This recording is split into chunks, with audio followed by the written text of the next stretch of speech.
Kenny and I had talked about a baby girl for a very long time. We already had her name picked out. My grandmother, her name was Maddie Ruth. I was over the moon excited. I said, Maddison is here. I breathed tear to my eye now just thinking about it.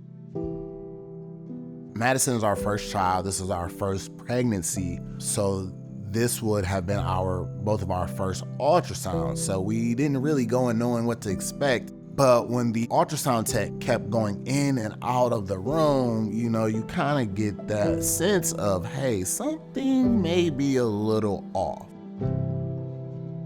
Finally, the doctor came in and looked herself and drew out a picture and explained to us that our daughter's heart was not formed properly.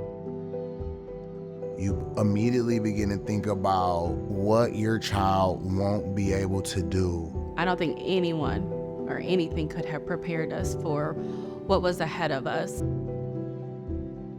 Maddie was born with a variation of a condition called hypoplastic left heart syndrome, where the left heart structures, the left ventricle and the aorta, don't develop normally.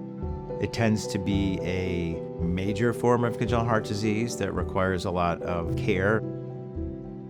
The day Maddison was delivered, we had already been told that they would be taking her away. She would need to have a breathing tube and all the things done when she was first delivered. So when she first got delivered, we had an hour with her, and then she was whisked away. And to see your baby just in that box, it was really, really hard.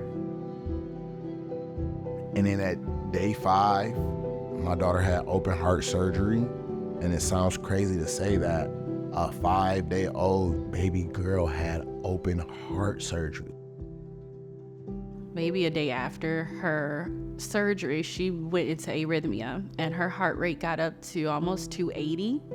Sometimes it hit 300 on the machines, and it was terrifying. My biggest worry was, if she's gone, what happens to me? There were days where I would look at her, she would be so just out of it. And I would just sit there and just pray and pray and pray for her healing. Being at the hospital for 6 months, you see other people going home with their babies, and I couldn't go home with mine. I just know I have a baby girl and I want to hold her.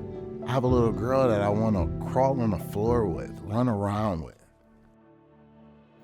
After Maddison's second surgery, her recovery started to go very well. And so we were finally discharged from the NICU and moved to the pediatric cardiac floor, where she really began to thrive. Physical therapy, speech therapy. She began to sit up on her own. And I'll never forget the first time she got on the floor and began to play with toys. You know when you're getting ready to go home, when they start to take you through the training and the education and prepping you, like, you need this when you get home and you gotta check this.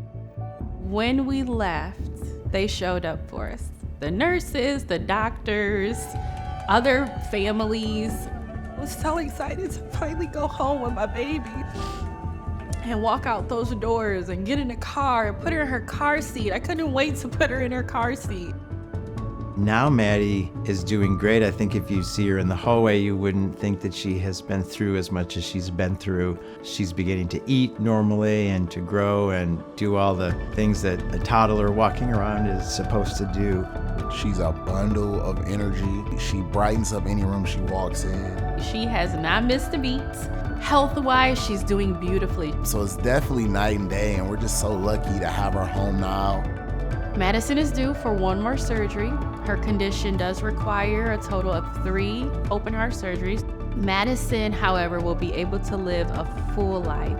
The doctors have definitely assured us that she will be able to be a thriving, healthy, happy, busy little girl.